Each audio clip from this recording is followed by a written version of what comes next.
प्रभुपाद कृपा से हम जो भी कहें कृपया ध्यान से सुनो और जीवन में धारण करो। क्या?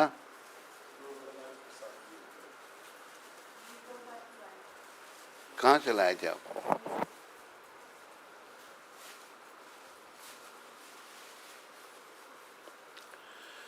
तो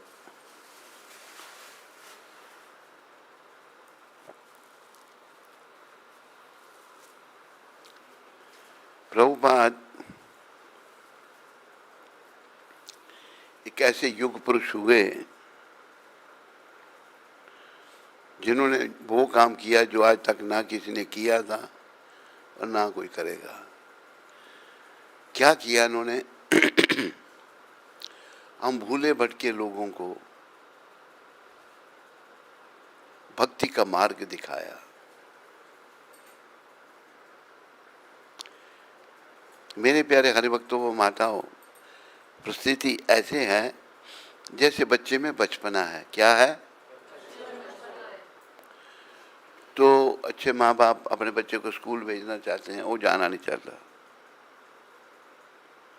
क्या करना चाहता है? घर रह के खेलना चाहता है।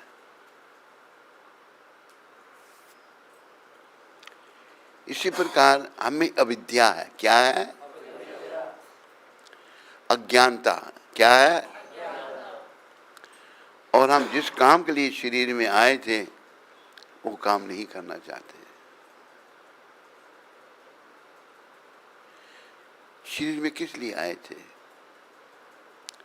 एक दोहा मेरे ध्यान में आ गया, पीछे सारे बोलो, आया था हरि भजन को। शरीर में किस लिए आए थे? लेकिन हुआ क्या? मीठे लागे दाम। दाम समझते हो नहीं? पैसे। दुविधा में दोनों गए,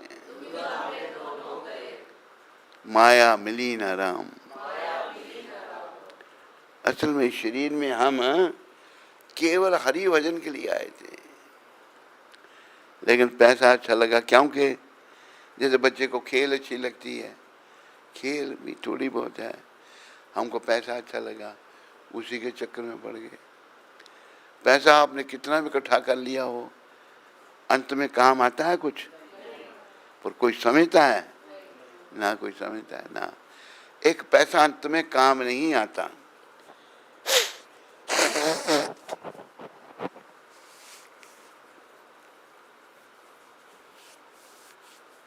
दुनिया की दौलत आपने इकट्ठी की होगी, बड़े बड़े लोग जो करोड़ों की संपत्ति छोड़ के चले जाते हैं, उल्टा क्या होता है? जो करोड़ों की संपत्ति छोड़ के जाते हैं, अंतिम समय उनका ध्यान होना चाहिए भगवान के चरणों में, होना चाहिए नहीं? लेकिन उनका ध्यान करोड़ों की संपत्ति में अच्छा, ओ मैं इतना धन छोड़ के जा रहा हूं। अब जैसे देखो मोह माया कितनी प्रबल है। एक व्यक्ति गांव का वृद्धावस्था अभी मृत्यु शैया पर पड़ा है, ये पता लगता है, पता लग जाता है ये मरने वाला, लग जाता है ना। जुबान तो उसको चलनी नहीं, मरने वाला है, ऐसे ऐसे इशारा कर रहा है। ऐसे लड़के उसके वो भी सीधे साधे,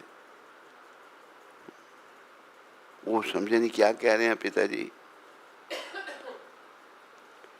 एक ने कहा भाई ऐसा है, जीवन काल में तो पिताजी ने बताया नहीं, अभी वो मरते समय बता रहे हैं, कुछ धन गड़ा है जमीन में उन्होंने, वो बता रहे हैं। कैसे पता लगे? चलो वैद्य को बुलाओ। वैद्य के पास गए। पहले वैद्य जो थे बड़े बड़े शक्तिशाली वैद्य हुए, ऐसे ऐसे उनके पास वो गुण थे कि वो मरे को भी जिंदा कर देते थे। जैसे लुकमान जो था, लुकमान हकीम था, कहते आर्टिफिशियल आदमी बना करके उससे शॉपिंग करवाता था वो। उसका भी आखिरी समय आ गया। उसने क्या किया, अपनी शक्ल का 100 लुकमान बना लिया। 100 लुकमान की लाइन लग गई यमदूत आए लेने के लिए। किसको ले जाए किसको छोड़े, 100 खड़ा है की शक्ल का।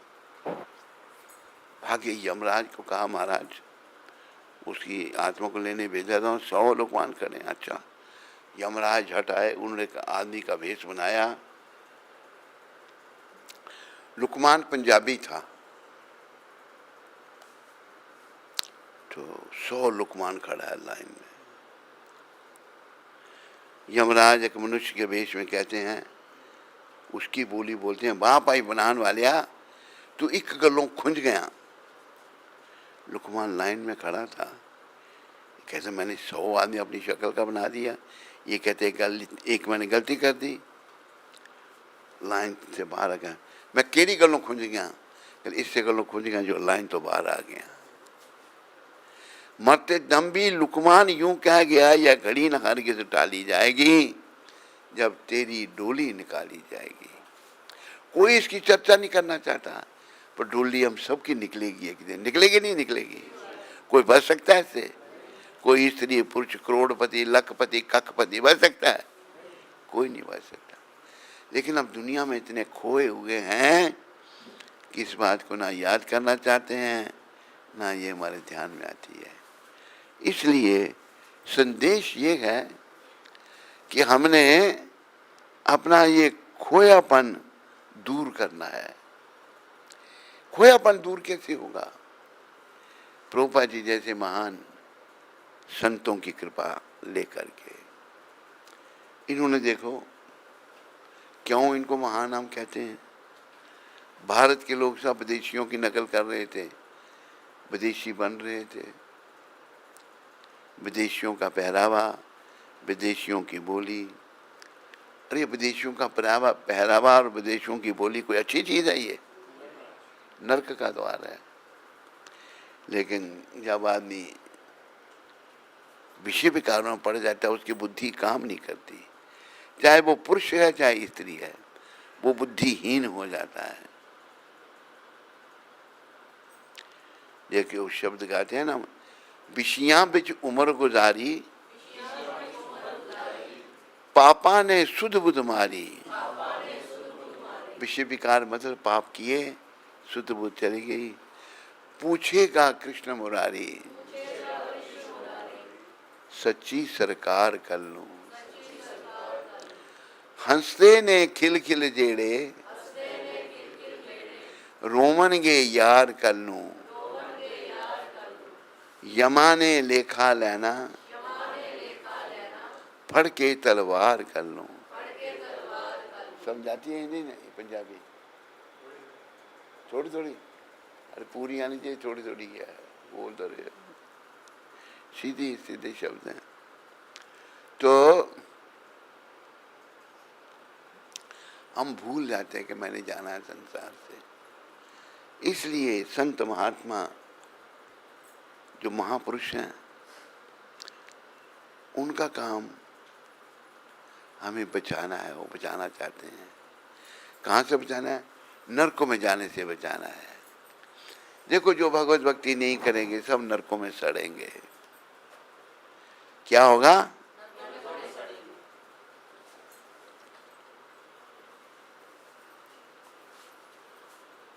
जो भगवत भक्ति नहीं करेंगे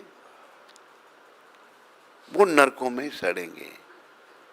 उनको कोई नहीं, बैठो, आगे बैठ सकते हो, एक दूसरे के आगे बैठने में कोई दिक्कत नहीं है। जो भक्ति नहीं करेगा उसको नरकों में सड़ना पड़ेगा। एक उदाहरण बार बार दिया जाता है, जैसे बच्चे में बचपना है, बच्चा समझता है अगर मैं नहीं पढ़ूंगा तो बड़ा होकर क्या करूंगा, कुछ अच्छा काम नहीं कर सकूंगा, हो सकता है मजदूरी करनी पड़े, टोकरी उठानी पड़े। बच्चा समझ सकता है? नहीं समझ। बचपना है, हम में अविद्या है, अज्ञानता है। यह अविद्या कहाँ से आई? अर्जुन ने प्रश्न पूछा भगवान को, अथा केना प्रयुक्तो यम पापम चरति पुरुषः। श्री अर्जुन वाच अथा केना प्रयुक्तो यम पापम चरति पुरुषः अनिच्छन्नपि वर्षन्याबला दिवा निजो जीता है। ये वृष्णिवंशी भगवान वृष्णिवंश में प्रकट हुए। बोलो वृष्णिवंशी भगवान कृष्ण की जय। जीव ना चाहता हुआ भी पाप कर्म क्यों करता है? ऐसे लगता है बलपूर्वक उसको पाप में लगाया जा रहा है। तो प्रभुपाद जी इस श्लोक के तात्पर्य में समझाते हैं, हम सभी शुद्ध चेतन आध्यात्मिक जीवात्मा हैं। क्या है? लेकिन फिर भी हम केवल अपनी इच्छाओं के विरुद्ध पाप कर्म करते हैं। ऐसा क्यों? केवल लोग कहते हैं हम जो करते हैं भगवान करवाता है। इसका उत्तर अगले श्लोक में भगवान दे रहे हैं। 3 अध्याय 37वां श्लोक। श्री भगवान उवाच। प्रश्न सबको समझ आया? भगवान का उत्तर सुनो। श्री भगवान उवाच कामेशा क्रोधेशा रजोगुण समुद्भवा महाच्छनो महात्पापा विधियेनम ही बैरिणाम। अर्जुन, ये काम है, पुरुष का स्त्री आकर्षण, स्त्री का पुरुष आकर्षण, जो रजोगुण की संगति से उत्पन्न होता है और बाद में क्रोध का रूप धारण करता है, और जो इस संसार का सर्वभक्षी पापी शत्रु है। अरे बोले को गोली दे दे उसको, खांसी हो रही।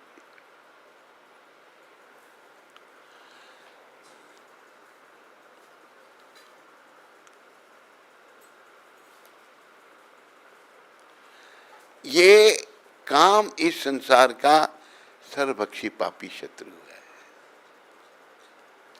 कृपया सब समझो, जीवन अनित्य है, नित्य नहीं है, थोड़े समय के लिए है। समझने का प्रयास करो। इस महापापी काम से बचने का प्रयास करो। राम चाहिए तो काम का त्याग करना पड़ेगा, काम चाहिए तो राम नहीं मिलेंगे। मिलेंगे, यमदूत मिलेंगे, यमदंड मिलेगा, बड़ा दुखदाई है, बहुत दुखदाई है।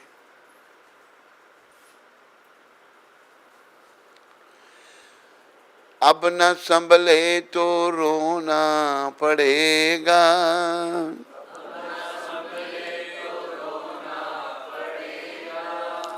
हे प्राणी, अगर तुम नहीं संभला, कृष्ण की शरण में नहीं आया, तो तुम्हें रोना पड़ेगा। नरक में गर्क होना पड़ेगा,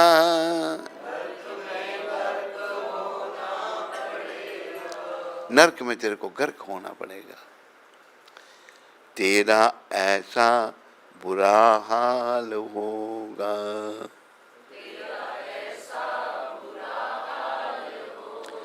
कैसा? जो बताने के काबिल नहीं है, जो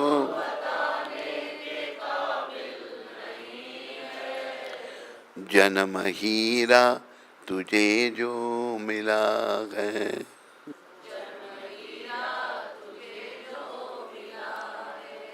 ये गंवाने के काबिल नहीं है, ये देखो, अगर हम भक्ति नहीं कर रहे हैं तो बेकार में गंवा रहे हैं जीवन को। तेरा हर सांस अनमोल मोती,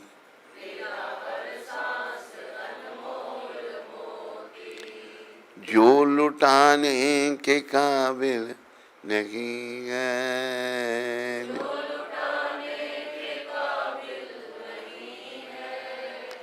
जन्म हीरा तुझे जो मिला है। मेरे प्यारे हरि भक्तों, माताओं, परिस्थिति ऐसे एक प्रसंग मेरे को ध्यान में आया।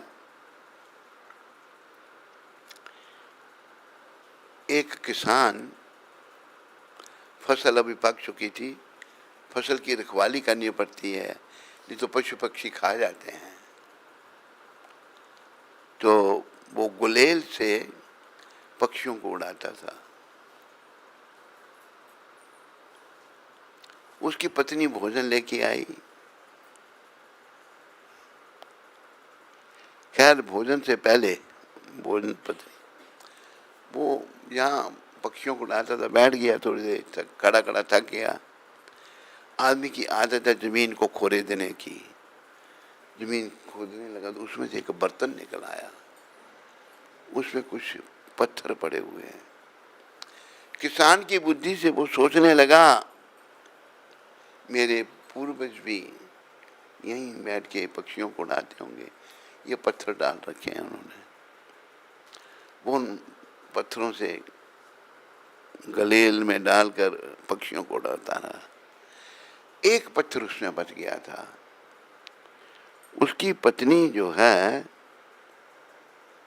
भोजन लेके आई, बच्चे को नीचे रखा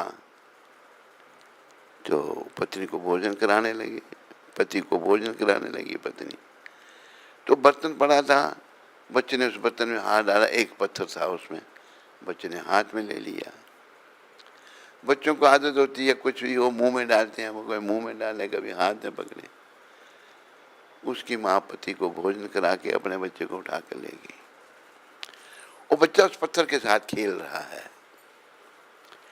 इतने में एक जोहरी, जिन्हें पत्थरों की पहचान होती है,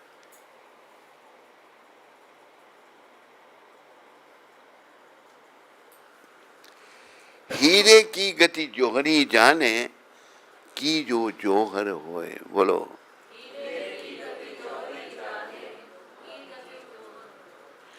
जोहर ही हीरे को पहचान सकता है, सब नहीं पहचान सकते। तो बच्चा खेल रहा तो उसके आगे से एक जोहरी गुजरा, बच्चे के हाथ में पत्थर देखा उसने, रुक गया।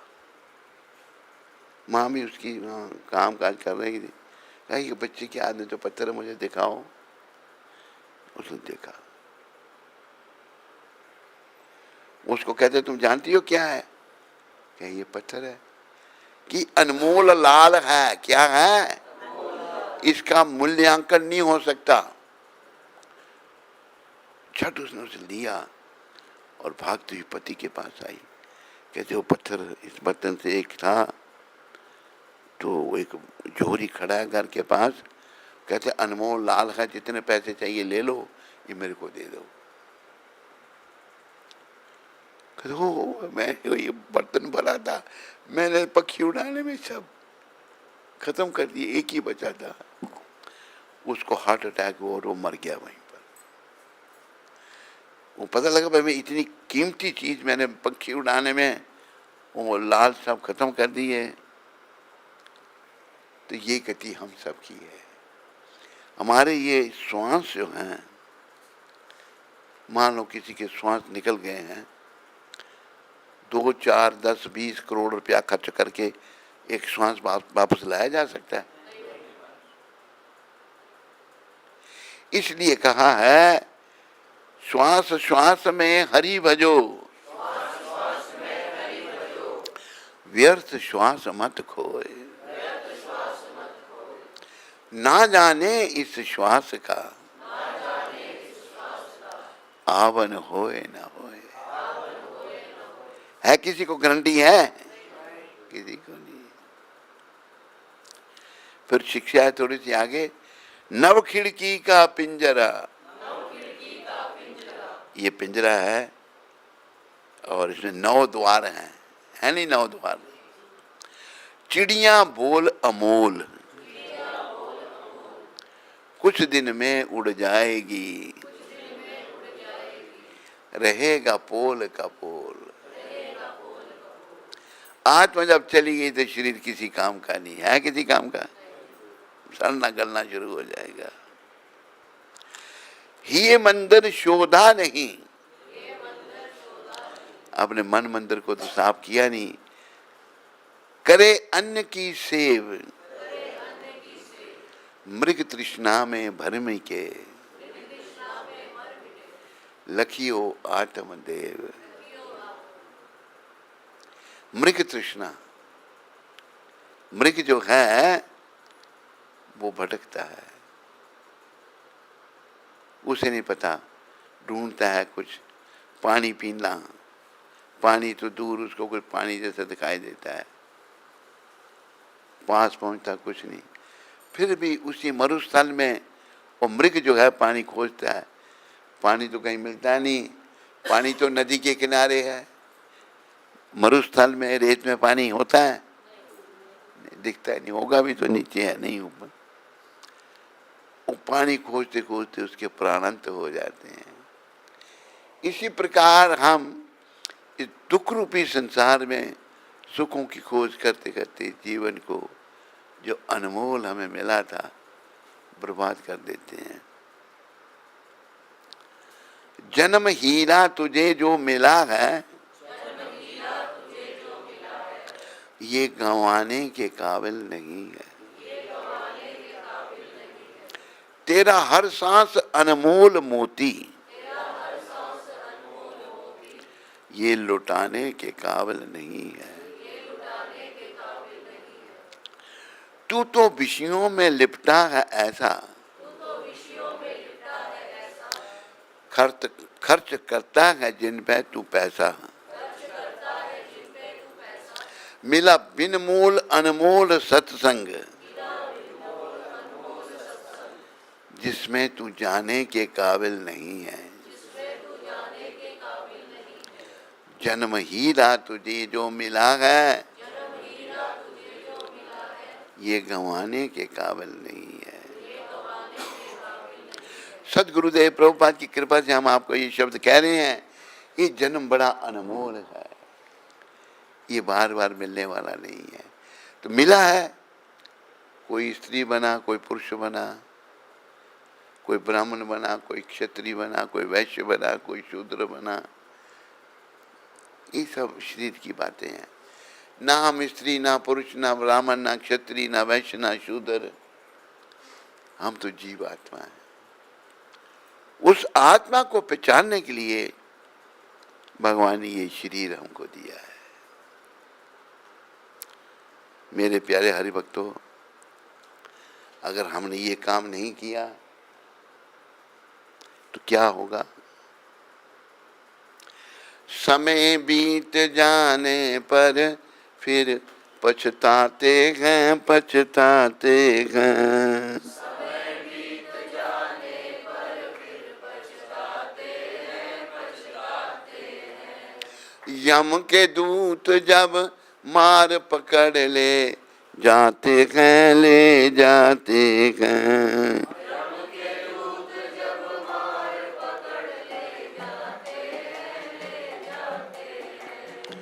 हरदम फिरदा जाया रे, आना नहीं बारम बारी। भजे आना कृष्ण मुरारी, संकट हारी। हरदम फिरदा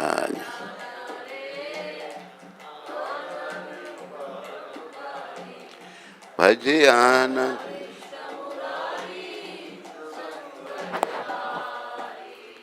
ओ मन मूरख बावरिया, विषियां बिच उमर गुजारी।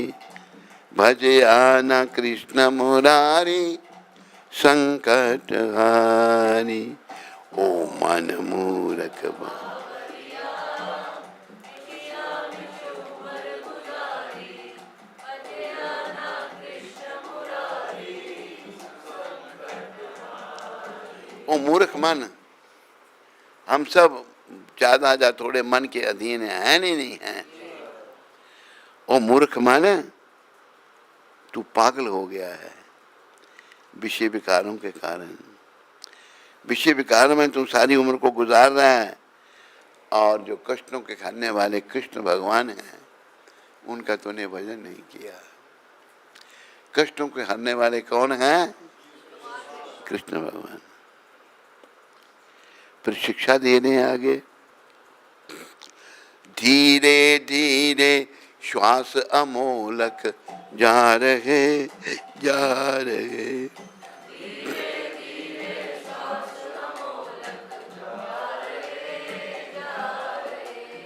पापी फिर पापा दे बल बल जा रहे जा रहे।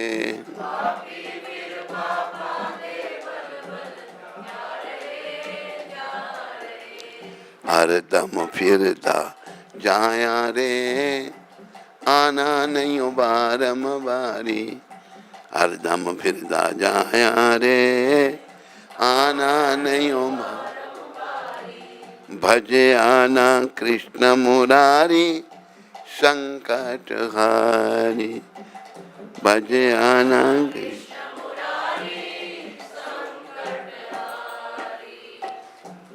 देखो धीरे धीरे श्वास जा रहे हैं ना।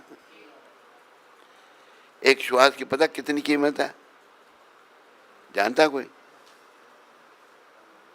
है अनमोल। मान लो किसी के प्राण निकल गए हैं, अरबोंपति है, बच्चे उसके रो रहे हैं, डॉक्टर दुनिया भर के खड़े हैं। सबसे बड़े डॉक्टर को पकड़ करके बच्चा कहता है, बेटा मेरे पिताजी को तो एक बार जिंदा कर दो। कितना पैसा चाहिए? 1 करोड़ देता हूँ, 2 करोड़ देता हूँ। वो कर सकता है जिंदा? तो ये श्वास कितने अनमोल हैं, हम इनकी कदर मूर्ख लोग नहीं कर रहे हैं। हर श्वास मेरा जो है हरि सिमरन में जाना चाहिए। सिमरन कर ले मेरे मना तेरी बीती उम्र हरि नाम बिना। ये भी भजन है सिमरन करने वाला, इसको उनका जरा, ये बहुत अच्छा भजन है। फिर इस पे आ जाना बाद में पुराने वाले में। सिमरन कर ले मेरे मना तेरी बीती उम्र हरि नाम बिना। बोलो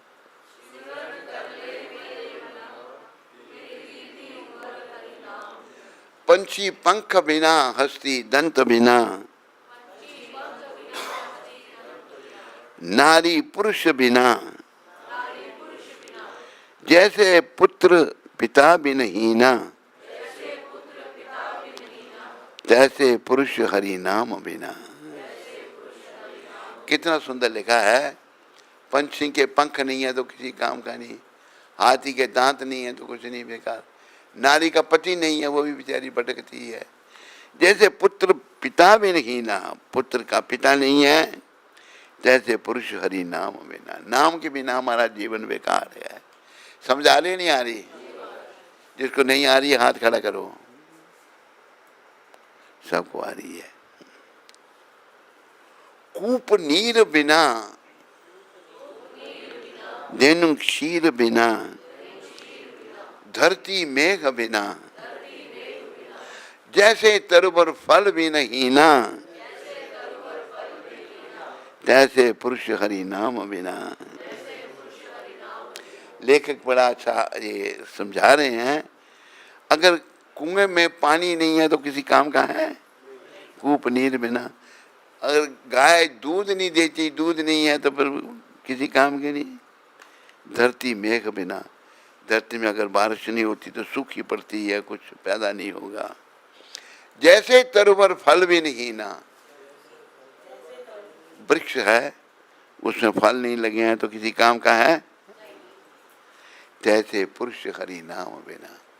ऐसे ही हम लोग बिना हरि नाम के हैं। और हरि नाम है हरे कृष्ण कृष्ण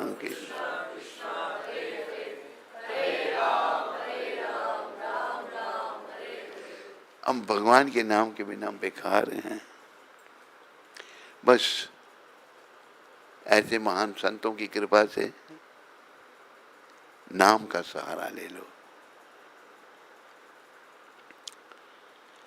एक सहारा राम का, रहने दो उसको पहले वाले को। एक सहारा श्याम का, एक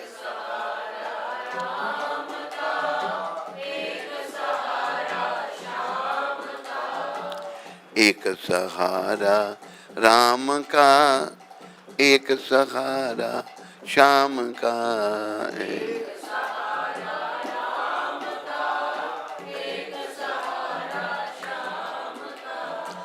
भजन बिना ओ जीवन तेरा है पगले किस काम का। भजन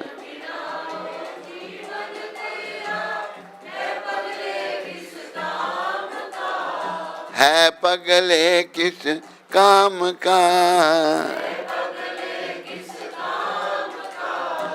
इसी नाम से मीरा तर गई लेके सहारा शाम का। इसी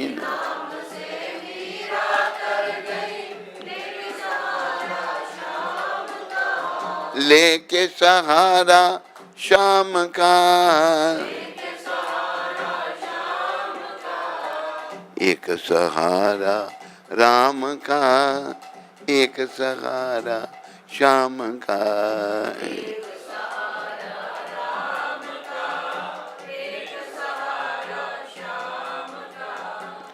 पिता ने बेटे को सताया और अग्नि का खम्भ तपाया।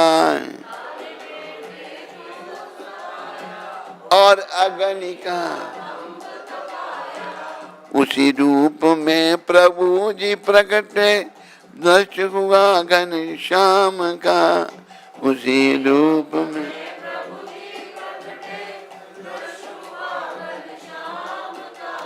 देखो हिरण्यकशिपु जो था बहुत बड़ा राक्षस था, बड़ी शक्ति थी। राक्षसों में भी शक्ति है होती है, लेकिन पुत्र उसका भक्त है भगवान का। जब हिरण्यकशिपु तपस्या कर रहा है, राक्षस भी तपस्या करते हैं दूसरों के विनाश के लिए, भक्त भी तपस्या करते हैं दूसरों के कल्याण के लिए। तपस्या करने गया था तो कयादु जो पत्नी थी हिरण्यकशिपु की, वो गर्भवती थी। देवता लोग डरते थे हिरण्यकशिपु से।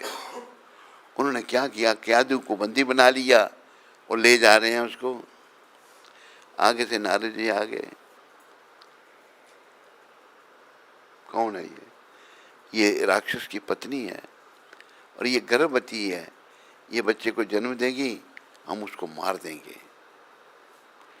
नारद जी कहते हैं इसके पेट में राक्षस नहीं है, छोड़ दो उसको। देखो भक्त भी कहीं भी प्रकट हो सकते हैं, राक्षसों के घर भी प्रकट हो सकते हैं, भक्तों के घर में राक्षस भी प्रकट हो सकते हैं, ऐसा भी देखा गया है। छोड़ दिया तो नारद जी अपनी कुटिया में ले आए कयादु माता को, बेटी तुम यहाँ। वहीं उन्होंने जन्म दिया। जब माँ के पेट में थे प्रहलाद जी, तो नारद जी बड़ी सुंदर शिक्षा देते थे। नारद जी जैसा कोई भक्त नहीं हुआ। ध्रुव प्रहलाद आदि सब नारद जी के ही भक्त थे। बोलो देव ऋषि नारद जी महाराज की। ये जो फिल्म इंडस्ट्री है, इन्होंने नारद जी को अच्छी तरह प्रस्तुत नहीं किया। इन सब को नरकों में जाना पड़ेगा। भक्त की निंदा भगवान नहीं सुन सकते। नारद जी बहुत प्रिय भक्त हैं भगवान के। भगवान ने यहाँ तक गीता में कहा, देव ऋषियों में मैं नारद हूँ। कहाँ नहीं कहा है? गीता में कहा है। नारद जी भगवान का स्वरूप है। तो फिल्म इंडस्ट्री ऐसे ही बेकार, सब नरक का द्वार। और उसमें भारत में कांग्रेसियों का राज्य था। कांग्रेसी सब नास्तिक, कांग्रेसी लोग जो है ना, ये कोई भगवान में मानने वाले नहीं थे, नास्तिक लोग। तो इन लोगों ने नारद जी को अच्छा प्रस्तुत नहीं किया। नारद जी बहुत महान वैष्णव, जितने भी बड़े बड़े वैष्णव हुए, ध्रुव प्रहलाद आदि सब नारद जी के शिष्य थे। नारद जी का काम क्या है? बस भक्ति का प्रचार करना। कौन होगा ऐसा? तो लोग नारद जी को उल्टे सीधे शब्द दिए फिल्म इंडस्ट्री वालों ने, पर नारद जी का हमने सम्मान करना है और भगवान की भक्ति के लिए नारद जी का सहयोग लेना है। इससे पहले मैं क्या कह रहा था? हैं? दिमाग उसका तेज है, कहाँ है वो तेज दिमाग वाली, कहाँ गई? वो बैठी है पीछे। क्या कह रहा था? इसका भी दिमाग घूम गया है।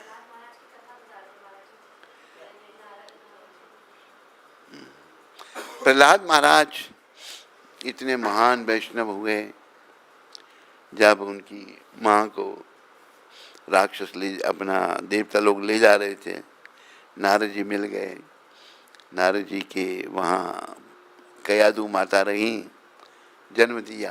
देखो भक्त का संग मिला माँ के पेट में, तो कितने राक्षस पिता राक्षस माता, लेकिन भक्त के संग कितना प्रभाव है कि प्रहलाद महाराज महाभक्त शिरोमणि बन गए। अभी प्रहलाद महाराज जो हैं भगवान का भजन करते हैं।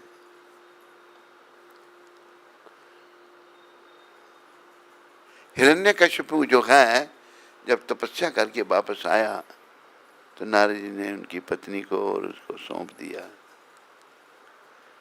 जो नारद अपना हिरण्यकशिपु ने नारद जी को स्कूल में डाला, उनको तो शुरू से शिक्षा मिल गई थी हरि नाम की। प्रहलाद महाराज जब उनके अध्यापक थे षंड और मर्क, शुक्राचार्य के पुत्र, वो पढ़ाते थे उनको। राक्षसों के भी गुरु होते हैं, राक्षसों के गुरु शुक्राचार्य हैं। तो जैसे क्लास से बाहर जाते प्रहलाद सबको कीर्तन करवाते। प्रहलाद जी के साथी कहते, प्रहलाद ये समय हमारा पढ़ने का है, खेलने कूदने का है, ये भजन करेंगे जब वृद्ध होंगे। प्रहलाद जी कहते नहीं, कौमार अचत्य प्रज्ञो धर्मान भागवतन की, 5 साल की अवस्था से भक्ति शुरू करनी चाहिए। क्यों? दुर्लभ मानुष्य जन्म, ये शरीर बहुत दुर्लभ है। याद रखो प्रहलाद महाराज जी के वाक्य को, ये शरीर बार बार मिलने वाला नहीं है। हम देखते हैं ना रोज, जब कोई चला जाता है तो वापस आता है फिर? ना कोई आता है, ना कोई आएगा, ना कोई आया था। जो गया सो गया। जब तक शरीर में हम हैं, बस एक ही काम है, काम है मोहन से प्रीत लगा लो, तुम आज हरि गुण गा लो। मोहन से प्रीत लगा लो, तुम आज हरि गुण गा लो। और भव सागर से मूर्ख बंदे नैया पार लगा लो। भव सागर से मूर्ख बंदे नैया पार लगा लो। इस संसार को भवसागर कहा है। सागर तो नहीं है ये समुद्र सागर, पर इससे भी भवसागर ही कहा है। इस संसार रूपी भवसागर में जो आग गिरता है, वो फिर पचड़े में पड़कर अपना जीवन बर्बाद कर देता है, आवागमन में चला जाता है। मोह माया में फंस कर पगले हीरा जन्म गंवाए। मोह माया में फंस कर पगले हीरा जन्म गंवाए। कभी न ध्याया नाम हरि का जो तुझे पार लगाए।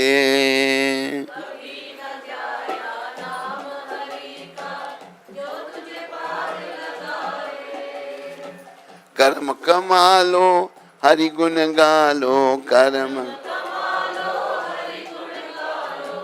प्रभु से प्रीत लगा लो, प्रभु से प्रीत लगा लो। मोहन से प्रीत लगा लो, तुम आज हरि गुण गा लो। मोहन से प्रीत लगा लो, तुम आज हरि गुण गा लो। मोहन भगवान का ही नाम है, मनमोहन। मोहन से प्रीत लगा लो, मोहन से, कृष्ण से प्रेम करो बस। इस शरीर में और कोई काम नहीं हमारा। मोह माया में फंसकर पगले हीरा जन्म गंवाए। कभी न ध्याया नाम प्रभु का जो तुझे पार लगाए। कर्म कमा लो, बिगड़ी बना लो, मोहन से प्रीत लगा लो। लेकिन करते क्या हम? कभी न जाए मंदिर में तू, कभी ना राम ध्याया।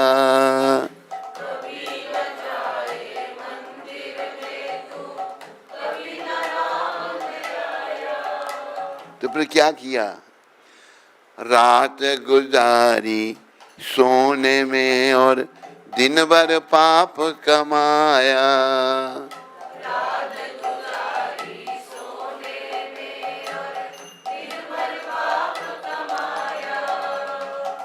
उसको ध्यालो हरि गुण गालो, उसको जीवन ज्योत जगालो, जीवन ज्योत मोहन से प्रीत लगा लो, तुम आज हरि गुण गालो।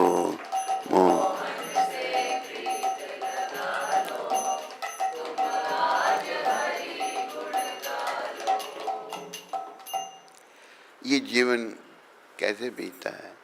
देखो, ये जो मंदिरों की प्रथा है ना, अनादिकाल से चली आ रही है। मंदिर में भगवान को विग्रह रूप में विराजमान किया जाता है और भगवान की सेवा पूजा की जाती है, नाम जपते हैं लोग भगवान का। मंदिर में भी नहीं किया और भगवान का ध्यान भी नहीं किया। क्या किया? रात को सोया रहा और उठा जाओ तो फिर पाप कमाया, पाप कर्म किए, नोट कटे कर रहा है। उसको ध्यालो हरि गुण गालो, जीवन ज्योत जगा लो। ये जीवन रूपी ज्योत जगेगी जब तुम भगवान श्री कृष्ण का भजन करोगे, जब तुम हरि भजन करोगे। नहीं तो भाई जीवन की ज्योत बुझती जा रही है। अभी ऐसा देखा गया कई बार, एक परिवार के दो बालक, तीन ही समझ लो, भक्त बन गए। बालक बाप को भी कह रहे हैं, बाप इतना मोह माया बचा हुआ है, नहीं बेचारा। बाप कहते हैं बच्चे ने गलती की है, बच्चे लग गए हैं भक्ति में, लेकिन बाप की मोह माया नहीं छूट रही। अरे जैसे ही हमको समझ आए हमें भक्ति में लग जाना चाहिए, तो होगा क्या? अगर लग जाए, अगर भगवान के चरणों में सच्ची लगन लग जाए तो जीवन सफल हो सकता है। नहीं तो याद रखो ये जीवन विफल है। जैसे एक सेठ था बहुत बड़ा, सेठ करोड़ी मल उसका नाम था। क्या नाम था? करोड़ोंपति था वो। तो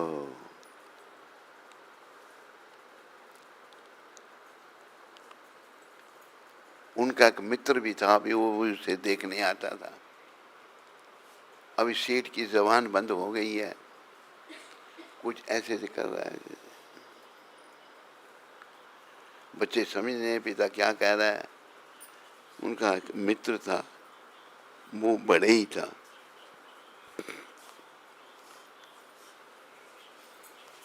बड़े ही मित्र आया और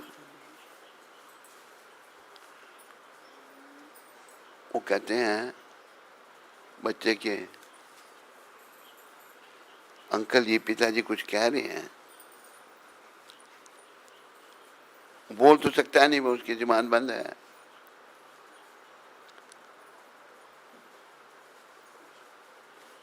उसने कहा, बड़े ही को बच्चों ने पूछा पिताजी कुछ ऐसे कह रहे हैं। उसने उसको देखा, देखा तो वहाँ अलमारी थी, अलमारी के अंदर सारा माल रखा होता था, नोटों से भरी हुई थी वो। तो वो बड़े ही कहता है कि तेरे पिताजी ये इसकी चाबी मांग रहे हैं।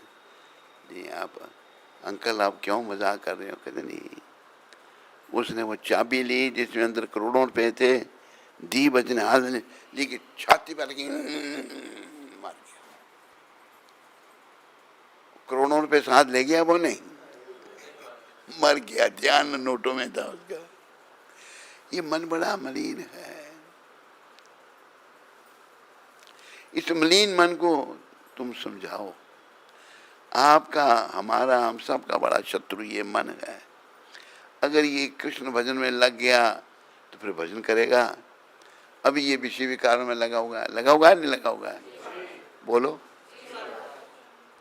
विषय में लगा है। इसलिए कहा है विषयों के राही अब रुक जा, चोला मिला तुझे इंसान का।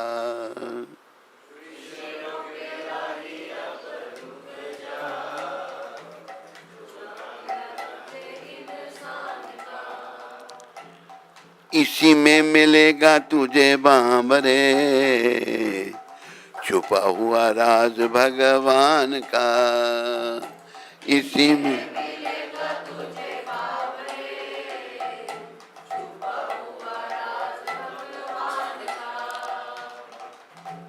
कीमत इस चोले की मीरा ने जानी थी, कीमत इस चोले की मीरा ने जानी थी।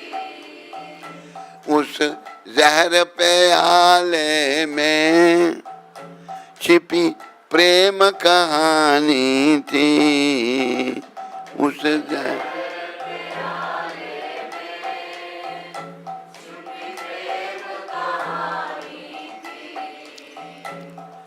सारे संसार को दिखा दिया, नाग में नजारा घन श्याम का।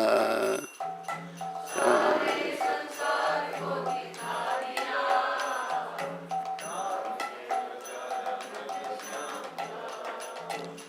इसी में मिलेगा तुझे बांबरे, छुपा हुआ राज भगवान का।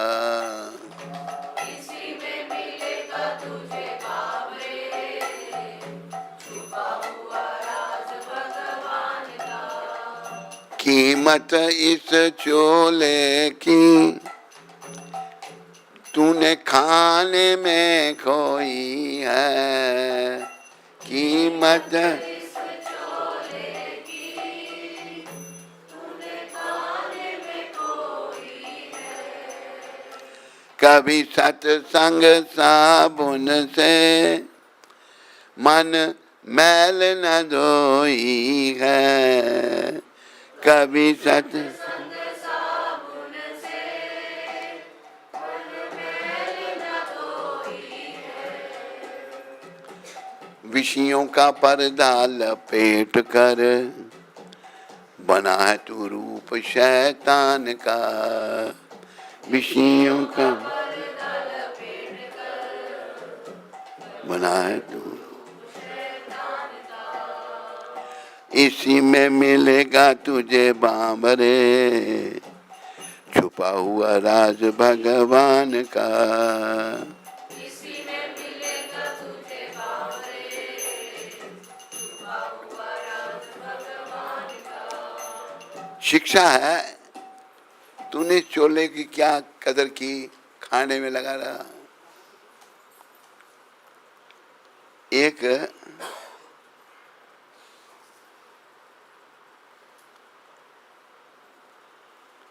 व्यक्ति था, वो ब्राह्मण था, 1 किलो मांस रोज खाता था वो। मैंने कहा उसको, शर्मा जी आप ये क्या मांस खाते हैं? कहते यही तो एक चीज प्योर होती है, मांस प्योर है। दुर्गति थी बेचारे की, किलो मांस खाता था। उसकी साली यहीं बैठी हुई है, ये भी प्रकट हो गई आज अपने जीजे के बारे में सुनने के लिए। खाता था नहीं 1 किलो।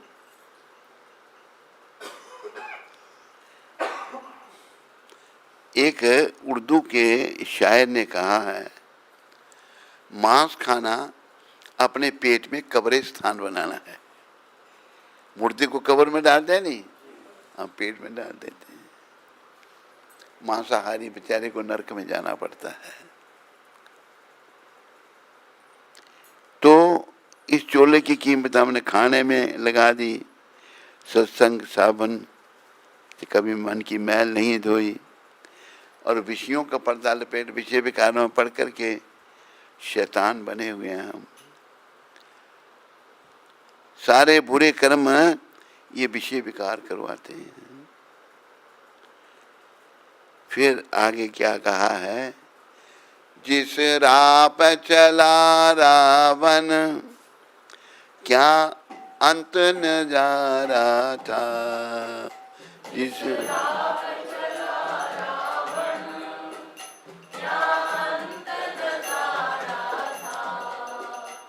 मरते समय उसका कोई न सहारा था, मरते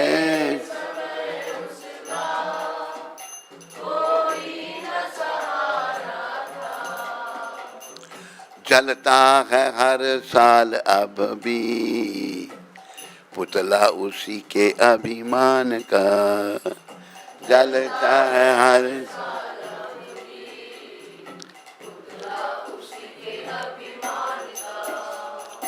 इसी में मिलेगा तुझे बामरे छुपा हुआ राज भगवान का, इसी में मिलेगा तुझे बामरे छुपा हुआ राज भगवान का। ऐ राही संभल जा अब ये दुनिया फानी है,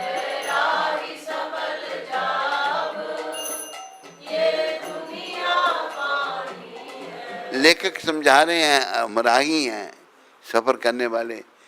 फानी का मतलब नश्वर है ये दुनिया, संसार में रह जाती कर्मों की कहानी है, संसार में रह जाती कर्मों की कहानी है। अरे कर्मों की कहानी रह जाती है। आखिरी शब्द मुझे बहुत अच्छे लगते हैं, पल्ला पकड़ लेना दान रे अर्जुन के रथवान का, पल्ला पकड़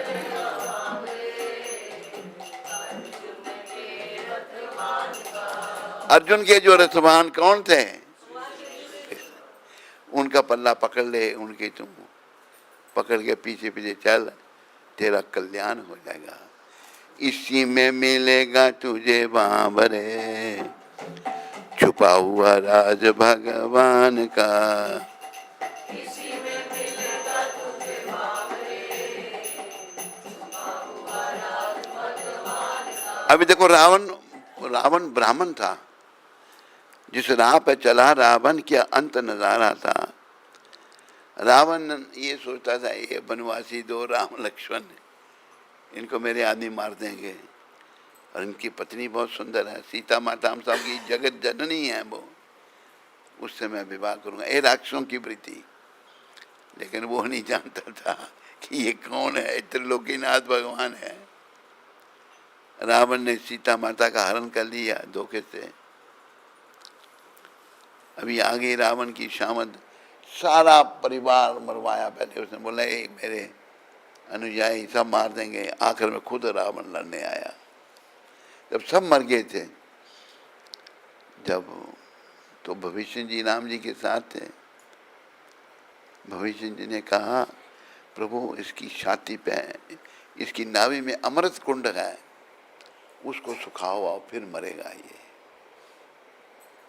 भगवान तो जानते थे, इसलिए कहा ना कि घर का भेदी लंका ढाए। भगवान ने नाभि कुंड को सुखाया और रावण मर गया,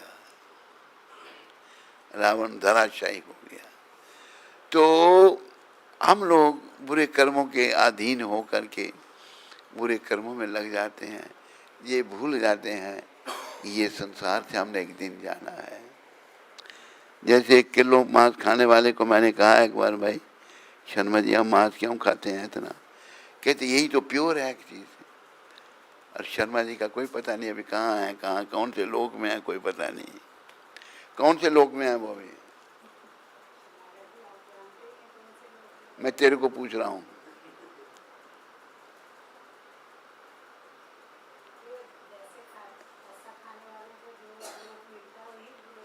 अब नाम नहीं लोगी इसका? हैं? आज तो बोलती क्यों नहीं ना? ये उस किलो खाने वाले की साली है, सगी साली। हाँ, क्या कर बेचारी, क्या स्त्री बेचारी पराधीन है। इसकी बड़ी बहन थी, क्या कहे। अभी उसका बेटा भी खाता है नहीं, छोड़ दिया। शुक्र है भगवान।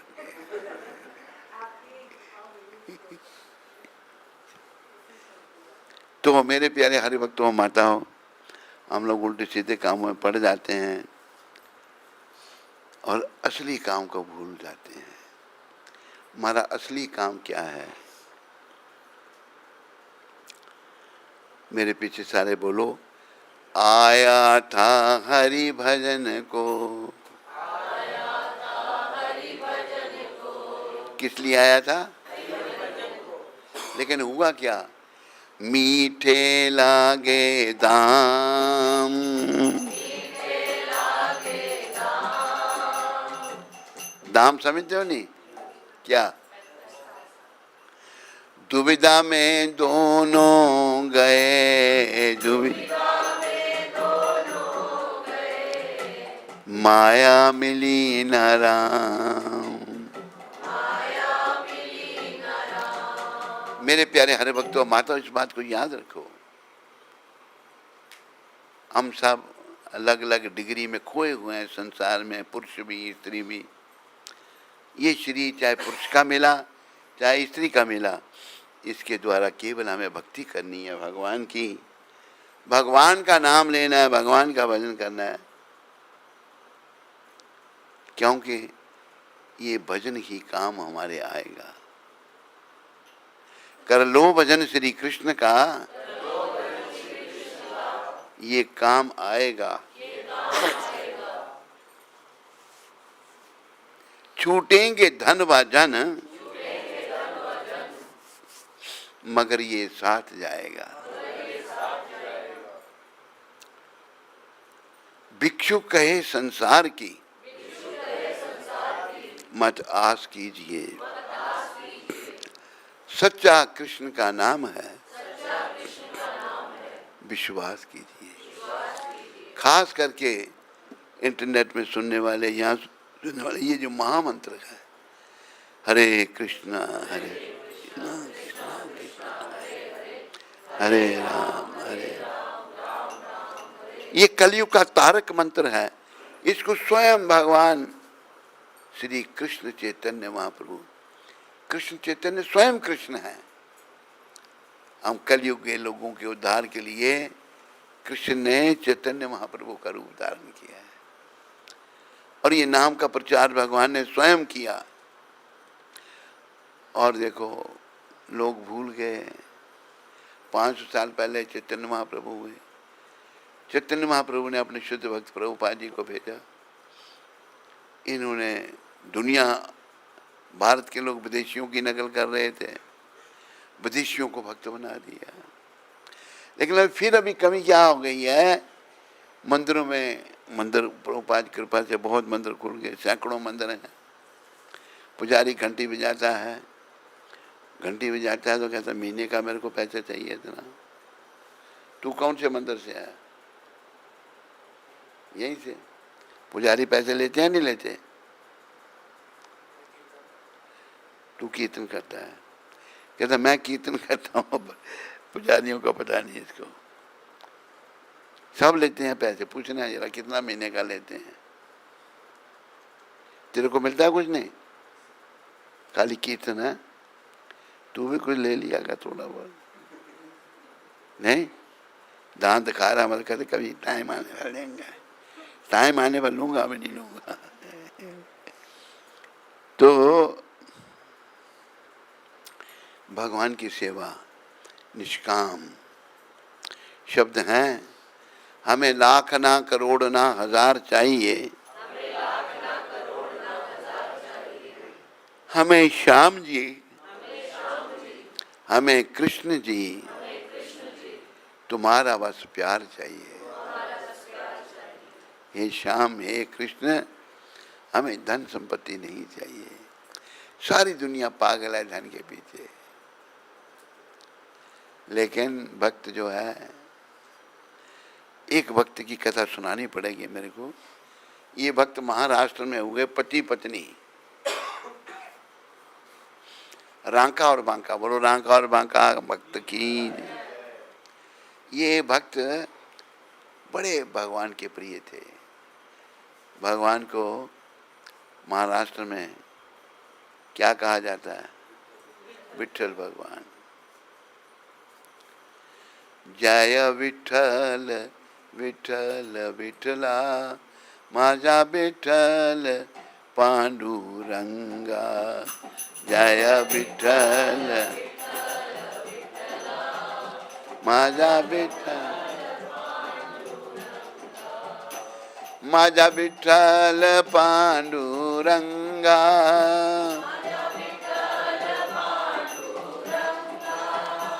माझा विठ्ठल पांडुरंगा, माझा जय विठ्ठल विठ्ठल विठ्ठला, माझा विठ्ठल पांडुरंगा। जय विठ्ठल।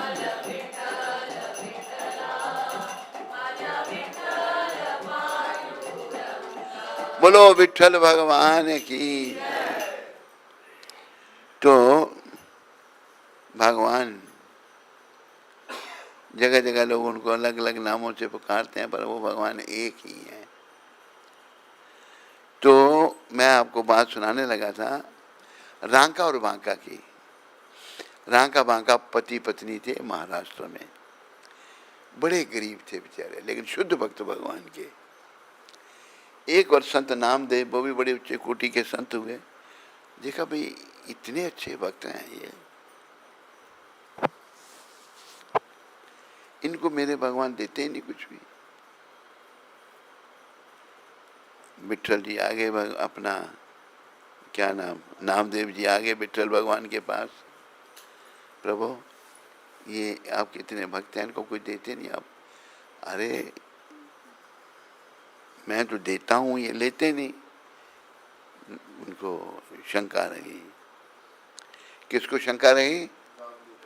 नामदेव जी को। अच्छा चलो तुम्हारी शंका का समाधान करता हूँ। रांका आगे आगे, बांका उनकी पत्नी पीछे पीछे आ रही थी। लोक लाज, पति पत्नी इकट्ठे नहीं चलते, अभी बाँ में बाँ डालकर चलेंगे, ये हमारा कल्चर नहीं है। ये गोरों का कल्चर है जो नर्क का द्वार है। आज हमारे भी बहु बेटी बेशर्म होती जा रही हैं, इनको पता नहीं कल क्या दुर्गति होगी, खो गए हैं दुनिया में। तो बांका माता पीछे पीछे, रांका जी आगे आगे। भगवान ने सोने की मोहरों का ढेर लगा दिया। कहा भगवान ने, क्या नाम था उनका, नामदेव जी को कहा, आप कहते देता नहीं, दिया नहीं, कहते हाँ प्रभु। दोनों वृक्ष के पीछे छुप गए, कृष्ण भगवान और नामदेव जी। रांका आगे आगे थे। जब सोने की मोहरें देखी तो उनको ले चलनी थी ना, भगवान ने भेजी हैं। सोचने लगे इनको ले जाएंगे तो कृष्ण चिंतन नहीं होगा, इनकी चिंता करनी पड़ेगी।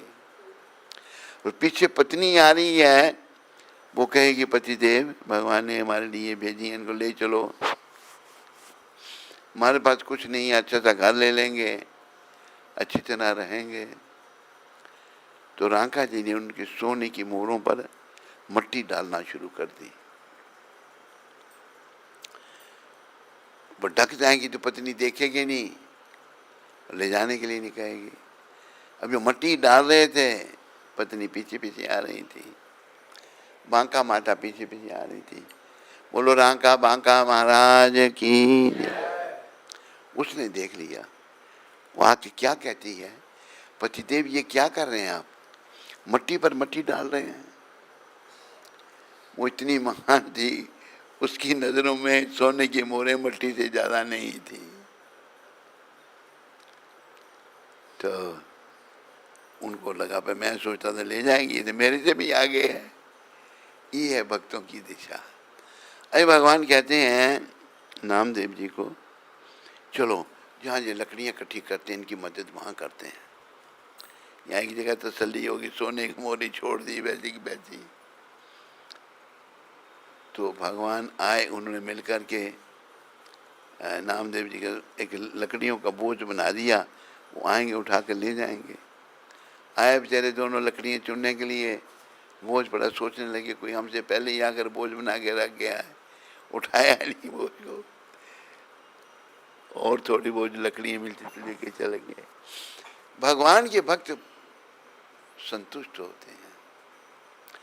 याद रखो मेरे प्यारे हरिभक्तों माताओं, हमें भक्त बनना है। प्रायः हमारा समाज भक्तहीन होता जा रहा है, और ये समाज भूलता जा रहा है कि भाई आखिरी समय कितना दुखदाई होगा। अगर मैंने भक्ति नहीं की तो यमदूत मुझे लेने आ जाएंगे और यम पाश में बांध कर मेरी आत्मा को शरीर से निकालेंगे और मेरी दुर्गति हो जाएगी। हमें भगवान की भक्ति करनी है। क्या करना है? कैसी भक्ति करनी है? हमें लाख ना करोड़ ना हजार चाहिए, हमें लाख, हमें श्याम जी, हमें कृष्ण जी तुम्हारा बस प्यार चाहिए। हमें श्याम जी, हमें कृष्ण जी। हे प्रभु, मुझे लाख करोड़ हजार कुछ नहीं चाहिए, और प्यार जिसे मिल गया भगवान का वो अरबोंपति है। क्या है? नाम की कोई तो नाम भगवान का अनमोल है। जिसको नाम मिल गया है, कहा है राम नाम है गुप्त धन, श्याम नाम है गुप्त धन, पावे हरिजन संत।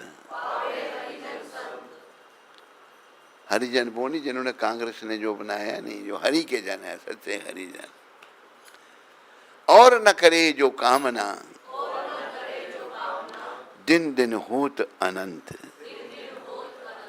ये गुप्त धन है जिसको मिल जाता है और वो कोई भौतिक इच्छा नहीं करता, दिन प्रतिदिन उसका आनंद बढ़ता जाता है, वो आनंद में हो जाता है, सुखी हो जाता है। मेरे प्यारे हरिभक्तों माताओं,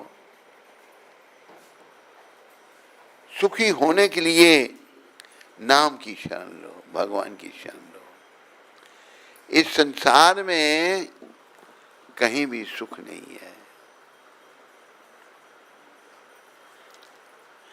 गुरु नानक देव ने बड़ी अच्छी बात कही, सब मेरे पीछे बोलो, नानक दुखिया सब संसार। नानक जी कहते सारी दुनिया दुखी है, सो सुखिया जिस नाम आधार। वही सुखी है जिसने नाम का आश्रय ले रखा है। यही नाम प्रभुपाद जी ने दिया, यही भगवान चैतन्य महाप्रभु ने दिया, यही हमारी परंपरा ने दिया। ये महामंत्र हरे कृष्णा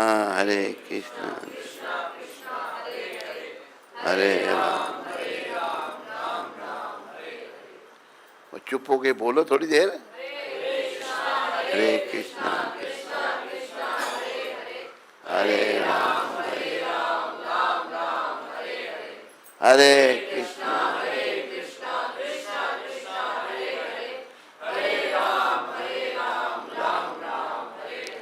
हरे कृष्णा।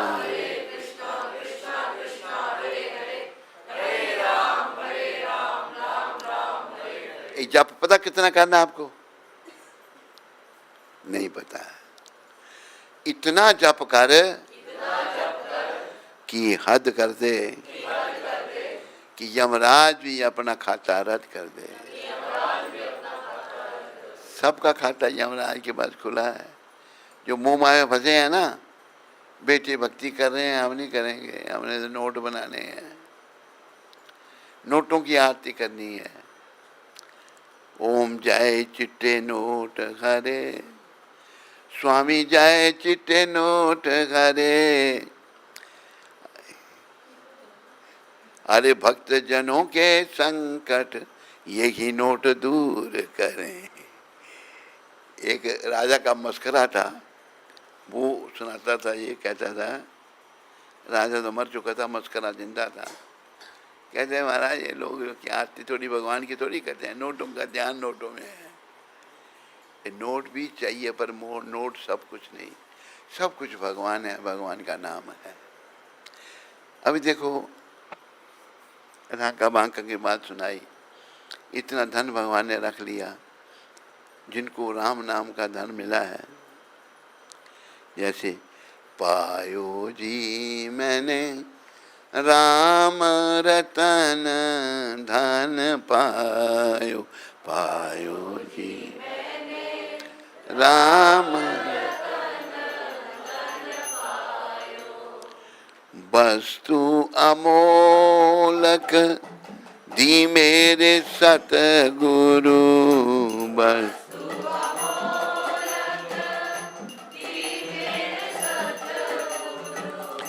कृपा कर अपनायो, कृपा पायो जी मैंने राम रतन धन पायो।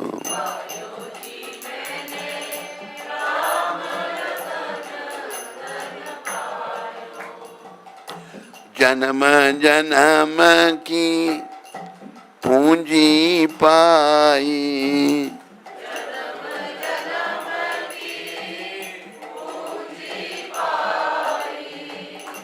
जग में सभी खोवायो, जग में पायो जी मैंने राम रतन धन पायो।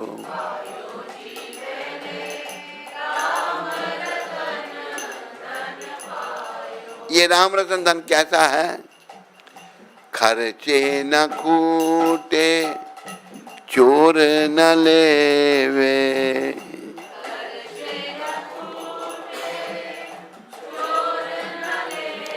ये राम रतन धन जब खर्चा करेंगे, हरे कृष्ण कृष्ण कृष्ण हरे हरे, हरे राम राम राम, तो कम होगा ये क्या होगा? और चोर चुरा सकते हैं इसको? चोर ना लेवे, फिर क्या होगा? दिन दिन बढ़त सवायो, दिन दिन पायो जी मैंने राम रतन धन पायो, पायो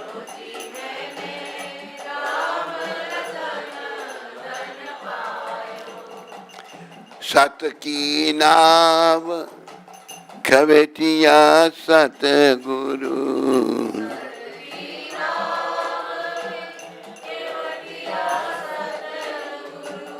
भव सागर तर आयो, भव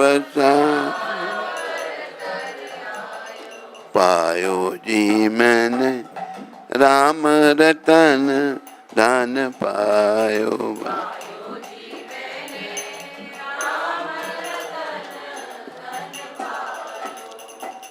मीरा के प्रभु गिरधर नागर,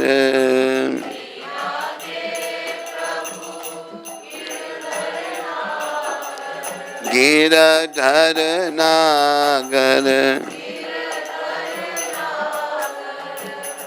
हर्ष हर्ष जस गायो, हर्ष पायो जी मैंने राम रतन धन पायो, पायो।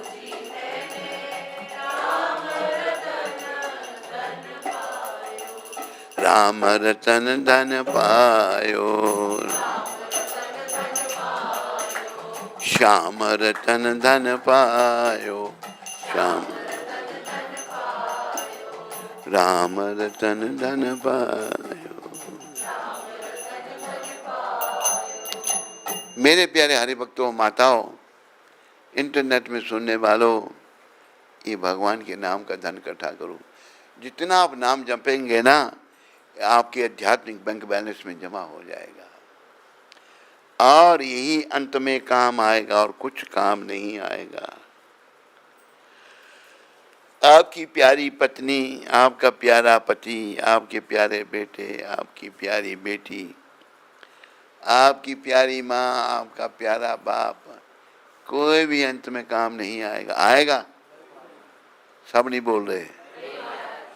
कहीं आता हो तो बता दो। कहीं नहीं, कोई काम नहीं आएगा, नाम ही काम आएगा।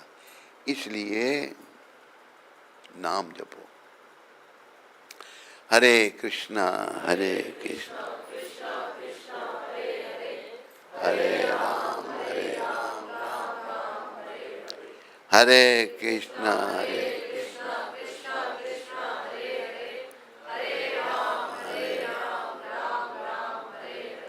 हरे कृष्णा हरे राम राम हरे कृष्णा।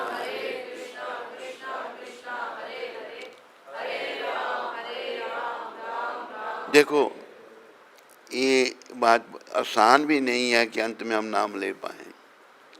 उदाहरण है महाराजा भरत का। महाराजा भरत पूरी दुनिया के राजा थे। सब छोड़ के, महलों का सुख, पत्नी, बच्चे, राजपाट सब छोड़ के वन में चले गए। और गंडकी नदी जो नेपाल में, सारा संसार भारतवर्ष है। नेपाल थोड़े समय पहले ही अलग हुआ था भारत से। गंडकी नदी के किनारे बैठ के भजन करने लगे। ऐसा वर्णन आता है कि उनकी समाधि लगने लगी। समाधि बड़ी ऊंची स्टेज है। समाधि क्या है? सम्यग् अधीयते अस्मिन् आत्म तत् यथात्मयम्। मन जब संकल्प विकल्प छोड़ करके आत्मा का चिंतन करता है, उसे समाधि कहते हैं। महाराजा भरत की समाधि लगने लगी, बड़ी दूर की स्टेज। लेकिन हुआ क्या, एक दिन बैठे थे बेचारे नदी के किनारे, गंडकी नदी के किनारे। एक हिरनी पानी पी रही थी। पास में शेर धाड़ा। शेर के धाड़ने के बाद सुनकर हिरनी डर गई, वो मुझे खा जाएगा। डर के मारे उसे नदी पार करना चाहिए। डरी हुई थी। जब नदी पार कर रही थी, उसके पेट में बच्चा था। उसे पानी में बच्चे को जन्म दे दिया। वो पार हो गई। पार जाके उसने अपने बच्चे को पानी में तैरते देखा और वो मर गई बेचारी। ये दृश्य महाराजा भरत देख रहे थे। भाई अनाथ है, माँ मर गई। दयालु संत हैं, ले आए, निकाल कर उसका पालन पोषण करने लगे। चाहिए ये था, बड़ा हो गया था तो छोड़ देते उसको। छोड़ देते नहीं, अरे महल छोड़ दिया, रानी बच्चे सब छोड़ दिए। लेकिन हुआ क्या, समय और समुद्र की लहर किसी का इंतजार नहीं करते। महाराजा भरत का आखिरी समय आ गया। और आखिरी समय में बजाय वो हरि सिमरन करने के, उस हिरण का सोच रहे हैं। वो बिना मांगे था। मैंने अच्छी तरह ध्यान नहीं किया, उसको पता नहीं किसी जानवर ने खा लिया, क्या हुआ, प्राण निकल गए, अगला जन्म हिरण का हो गया। कितना जोखिम है। लेकिन प्रयास करो, ऐसे संतों की शरण लेकर, प्रभुपाद जी कहते हैं, अंत में भगवान का नाम जीवा पर आ जाए तो भाई जीवन सफल हो जाएगा। अंत मता सो गता। अंत में भगवान का नाम लेते हुए अगर शरीर का त्याग किया तो भगवान कहते हैं गीता में 8वें अध्याय में, अंत काले च मामेवा स्मरण मुक्त्वा कलेवरम या प्रयाति समद भावम याति न सत यत संशया। अंत काल में जो मेरा सिमरन करते हुए देह का त्याग करता है वो निश्चित रूप से मेरी प्राप्ति करता है, इसमें कोई संदेह नहीं है। पर इसको आसान मत समझो। जैसे एक बात अफ्रीका में प्रभुपाद लेक्चर कर रहे थे, केनिया में नैरोबी मंदिर। एक पटेल, कोई पटेल है यहाँ पर,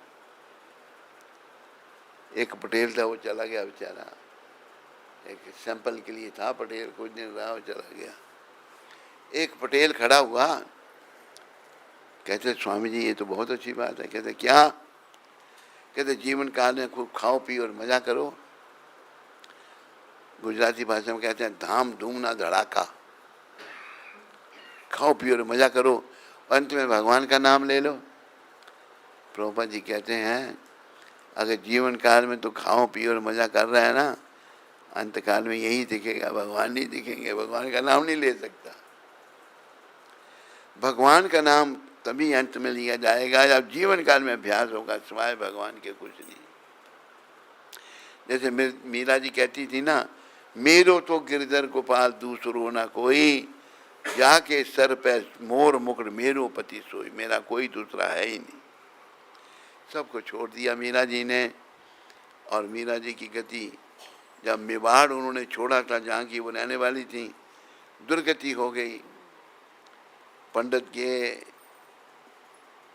राजा के पास राणा राज कर रहा था, मीरा जी का देवर। कहा दुर्गति होगी, मीरा चली गई यहाँ से। कहते फिर आप लोग जाओ ले आओ उसको। पता किया मीरा जी कहाँ पहुँची हुई हैं, द्वारकाधीश। वहाँ आगे पंडित जी कहते चलो सारे आप मीरा वापस चलो, अपने बुरी हालत हुई। कहते मैं नहीं जाऊँगी। कहते कि हम फिर यहीं अनशन पर बैठ जाएंगे और अपने प्राण त्याग देंगे। अच्छा फिर मैं अपने भगवान को पूछ के आती हूँ। मीरा जी गई और द्वारकाधीश की जो मूर्ति थी उसी में समा गई। ऐसा लगा कि थोड़ा सा पल्लू उनकी साड़ी का बाहर रहा कि मीरा जी इसी मूर्ति में समा गई। बोलो मीरा माता की। तो भक्ति जीवन है, भक्ति करो, नाम जपो और अपने भविष्य को उज्जवल करो। कोई प्रश्न तो नहीं किसी को? आज 24 तारीख है, तो प्रभुपाद जी ने गिरिराज जो ही अमृतसर में था वही ना, गिरिराज को पत्र लिखा 24 मई 1972 को। यह गुरु का कर्तव्य है कि, क्या कर्तव्य है गुरु का? कि भाई शिष्य में दोष ढूंढे। गुरु का कर्तव्य सुनो, भगवान क्या कह रहे, प्रभुपाद क्या कह रहे हैं। शिष्य में दोष ढूंढे जिससे वह प्रगति कर सके, उसके दोष ढूंढे ताकि वो भक्ति में प्रगति कर सके। ऐसा नहीं कि वह सदैव उसकी प्रशंसा करे। शिष्य की प्रशंसा करने के लिए मना किया है प्रभुपाद जी ने। दोष ढूंढे ताकि आध्यात्मिक प्रगति हो। आज के बाद हमको भी ऐसा ही करना पड़ेगा। करना पड़ेगा नहीं?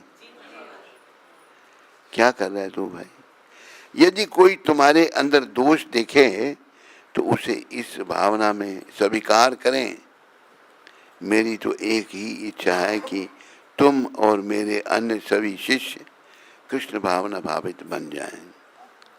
गुरु महाराज कहते हैं यदि कोई तुम्हारे अंदर दोष देखे तो उसे उस भावना में स्वीकार करो, मेरे दोष निकल रहे हैं। गुरु महाराज आखिर में कह रहे हैं मेरी तो एक ही इच्छा है कि तुम सभी मेरे अन्य सभी शिष्य कृष्ण भावना भावित बन जाओ। कृष्ण भावना भावित अगर बन गए तो कृष्ण मिल गए। कृष्ण भावना से भावित नहीं हुए तो कृष्ण नहीं मिलेंगे। बोलो पतित पावन शिला प्रभुपाद की जय।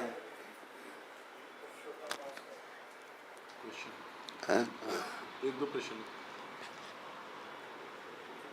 ज्योति अमृतसर से। हरे कृष्ण गुरु महाराज जी, आपके चरण कमलों में मेरा कोटि कोटि पंचांग प्रणाम स्वीकार करें। मैं अपना संपूर्ण जीवन आपके चरणों में समर्पित करना चाहती हूँ।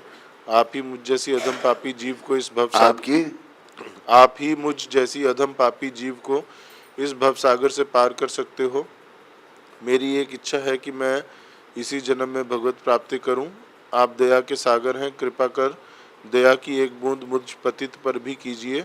जाने अनजाने में मुझसे गलतियां हो जाती हैं।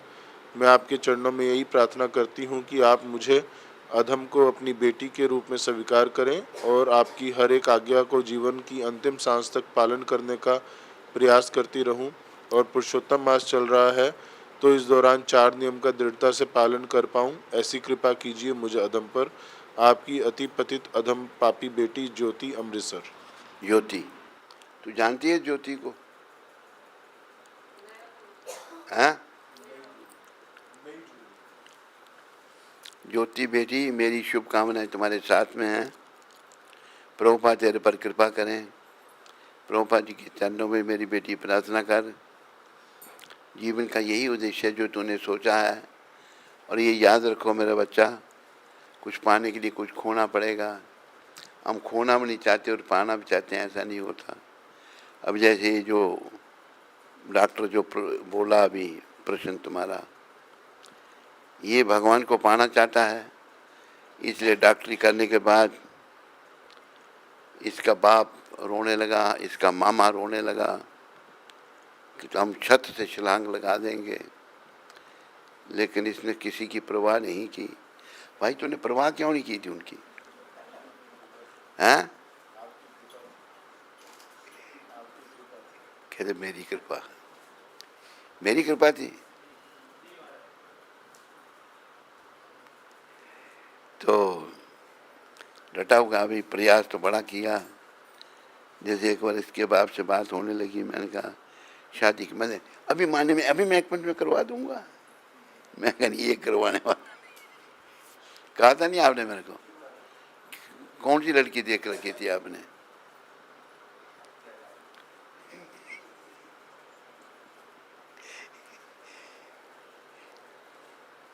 तो ऐसे ही मेरी बिटिया तू भी हिम्मत कर। और जैसे एक बेटी हमारी यहाँ बैठी है, कुंती माता, इसके साथ 4 रिश्ते हैं हमारे। पहला रिश्ता शिष्य, दूसरा रिश्ता बेटी, तीसरा रिश्ता बेटा, चौथा रिश्ता माता। सबने विरोध किया इसका, नहीं भक्ति का नहीं, किसी की मानने वाले नहीं, सबको भगा दिया, सबको भगा दिया इसने। भगाया नहीं भगाया, भक्ति में लगी हुई है। भगवान इस पर कृपा करें, अपने चरणों की कृपा दें, बस। आदिनाथ प्रभु आदिनाथ बम्बई से। हरे कृष्णा, दंडवत प्रणाम Guru Maharaj ji. Thank you very much for singing the विषयों के राही भजन टुडे। ये गाया मैंने, ये उसको अच्छा लगता है। आदिनाथ, आदिनाथ तेरे को भजन तो अच्छा लगता है, तो फिर तू क्यों मोह माया क्यों नहीं छोड़ता? मोह माया छोड़कर भक्ति में लग जा, जीवन सफल बना। हाँ बस।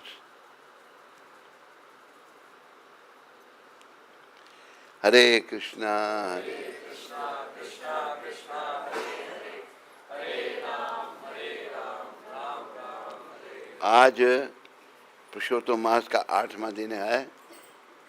8वें दिन की कथा, श्री कृष्ण का युधिष्ठिर आदि से द्रौपदी के पूर्व जन्म का वर्णन। सूत जी बोले, हे तपोधन, विष्णु और श्री कृष्ण का संवाद सुनकर नारद जी प्रसन्न हो फिर श्री नारायण से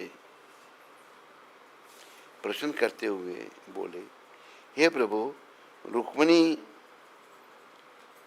नाथ विष्णु जब वैकुंठ को चले गए तब क्या हुआ, सो मुझसे कहो। श्री कृष्ण और विष्णु का सभी आख्यान सब प्राणियों का हितकारक है। ऐसे प्रश्न से प्रसन्न हो श्री बद्री नारायण जगत को आनंद देने वाले वचन बोले। हे नारद जी, रुक्मिणी नाथ विष्णु ने वैकुंठ में जाकर अधिमास को अपने पास ही स्थान दे दिया। वहाँ निवास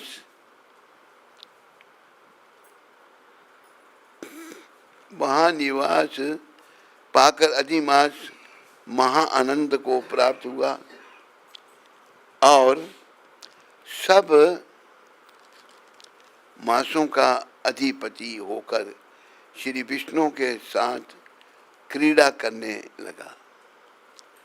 उधर श्री विष्णु बारहों महीनों में मल्ल मास को सर्वश्रेष्ठ बनाकर मन में बहुत प्रसन्न हो चिंता मुक्त हुए।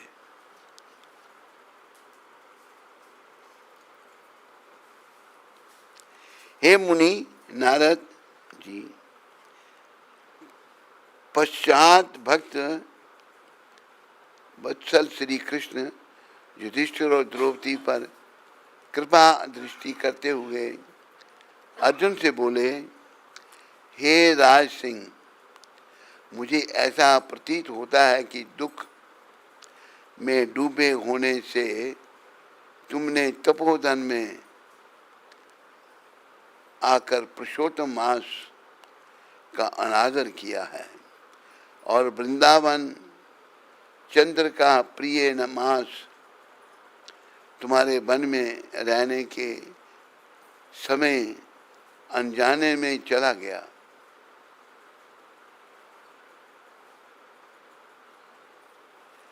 भीष्म, द्रोण और कर्ण के भय के कारण तुम लोगों को आने वाले तीसरे वर्ष के पुरुषोत्तम मास का भी ज्ञान नहीं रहा।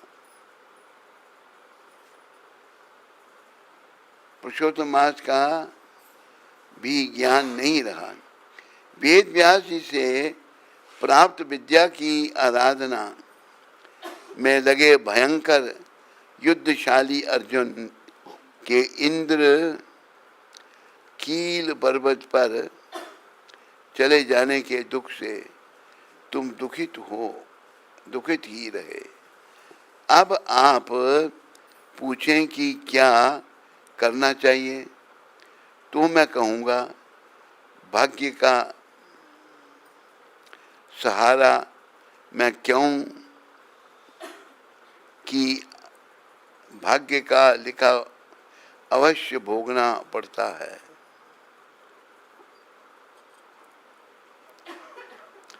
जैसा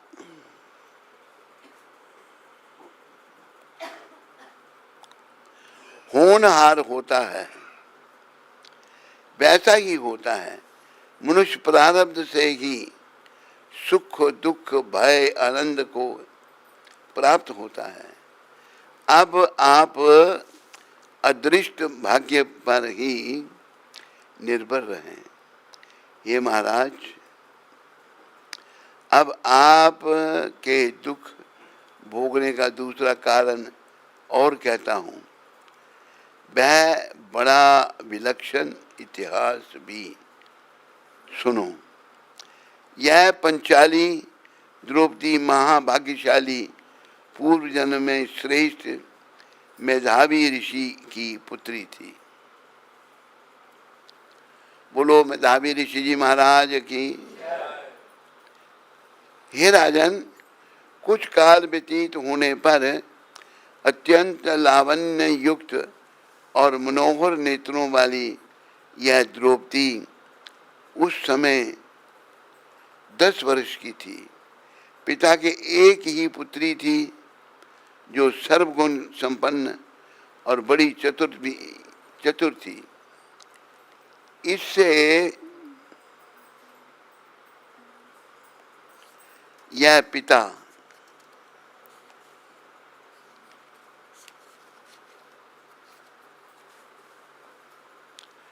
को अत्यंत प्यारी थी। यह पुत्र के समान ही रहती थी। इसने पिता का भी तिरस्कार नहीं किया।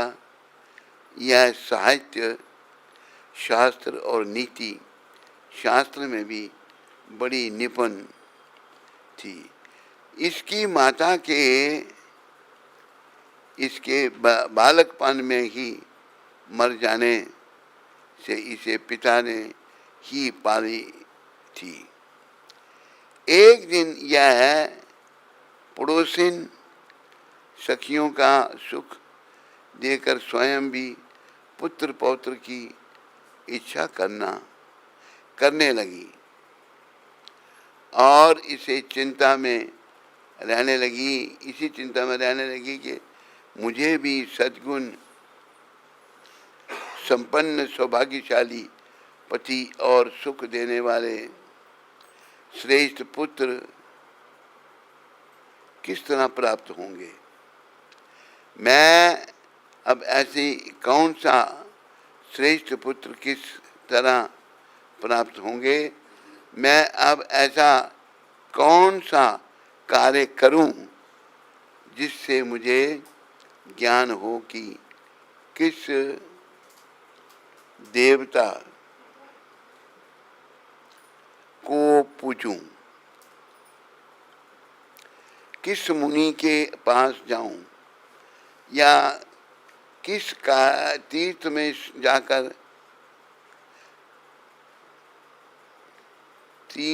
जाकर रहूं, इसी सोच में रहती थी। मेरा भाग्य कैसा सो गया।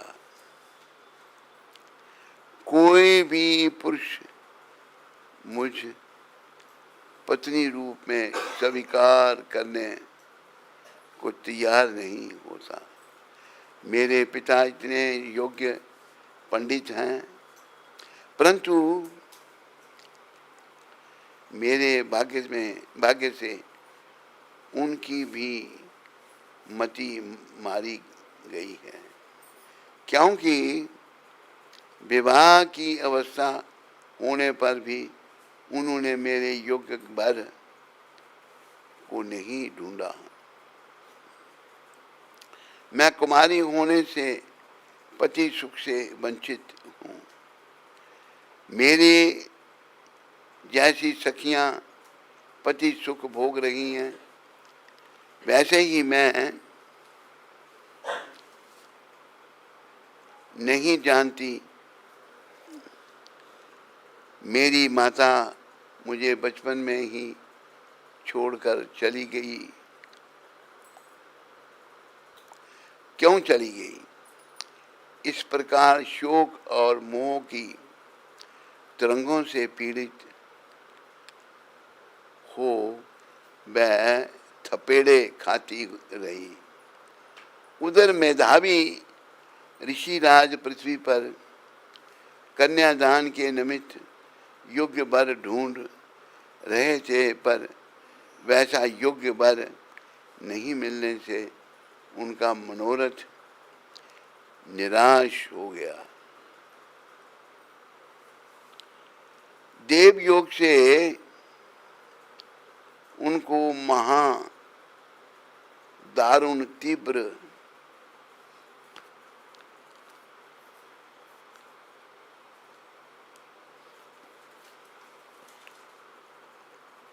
ज्वर आ गया। तब ऋषिराज का शरीर ज्वर के दुख की तीव्र ज्वाला से फटने लगा और जोरों से श्वास के ऊपर श्वास लेते हुए अचेतन अवस्था में जैसे कोई मदिरा पीकर लड़खड़ाते हुए गिरता पड़ता आता हो, उसी प्रकार घर में आकर जमीन पर गिर पड़े और पुत्री को स्मरण किया। पुत्री भय से व्याकुल हो जैसे ही पिता के पास आई, तब तक वे मरणासन हो गए। देव योग से एकाएक कांपने लगे और कन्यादान के संबंध में जो विवाह महोत्सव की कल्पना थी वह नष्ट हो गई और पहले के किए हुए गृहस्थ धर्म के परिश्रम के प्रभाव से संसारिक वासनाओं को छोड़कर उन्होंने भगवान में मन को लगाया और वह मेधावी ऋषि राज श्री हरि पुरुषोत्तम नील कमल के समान श्याम वर्ण वाले त्रिभंगी मनोहर आकृति वाले भगवान को स्मरण करने लगे। हे रासेश्वर, हे अति उग्र दावानल के पान करने वाले, हे गोप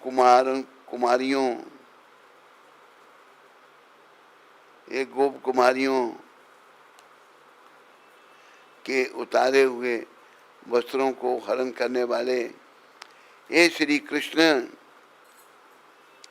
हे गोविंद, हे हरे, हे मुरारे, हे राधेश, हे दामोदर, हे दीनानाथ, मेरा बारंबार नमस्कार है।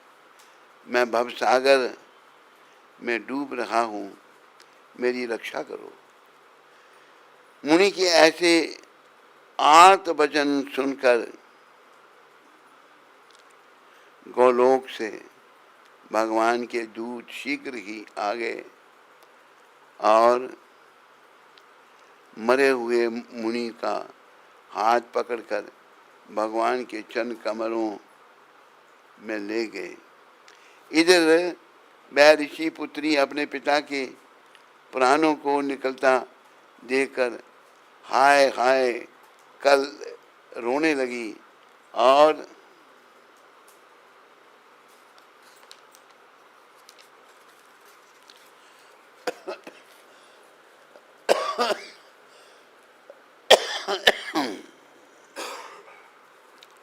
पिता की देह को गोदी में ले दुखित हो विलाप करने लगी।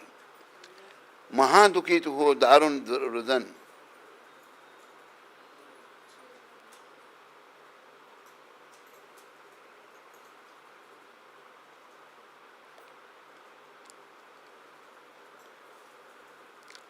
भांति भांति विलाप करती हुई वह अपने पिता से बोली, मानो वे जीवित हो आए। पिता, हे पिताजी, हे कृपा सिंधु, अपनी पुत्री को आनंद देने वाले, आप भी मुझे अकेली छोड़कर गौलोक धाम को चले गए। ये तात, बिना पिता के अब मुझे कौन रखेगा? ना मेरे भाई है, ना कोई कुटुंब का और ना मेरी माता ही रही। कौन मेरे भोजन और कपड़ों की चिंता करेगा? हे पिताजी, अब मुझे वेद ध्वनि भी सुनाई नहीं पड़ेगी। इस तुम्हारे सुने आश्रम में मैं कैसे रहूंगी? इससे मैं भी प्राण त्याग दूंगी। ऐसे जीने से क्या लाभ है? हे मुझे प्यार देने वाले पिता, बिना विवाह कार्य संपन्न किए आप कहाँ चले गए? हे तात, हे तपोनिधे, अब लौट आइए और अमृत के समान मीठी वाणी में मुझे पुकारिए। आप चुप क्यों हो गए हो? उठिए, उठिए, अब सोइए, सोए हुए बहुत देर हो गई। इस प्रकार अश्रुधारा बहाती हुई वह अनेक विलाप करती रही। जोर जोर से रोने की आवाज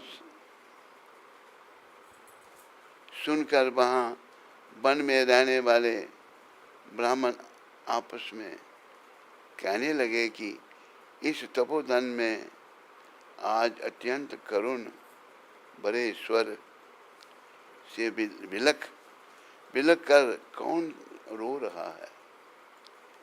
तब वह सब तपस्वी महर्षि की पुत्री का रोना समझकर और निश्चय करके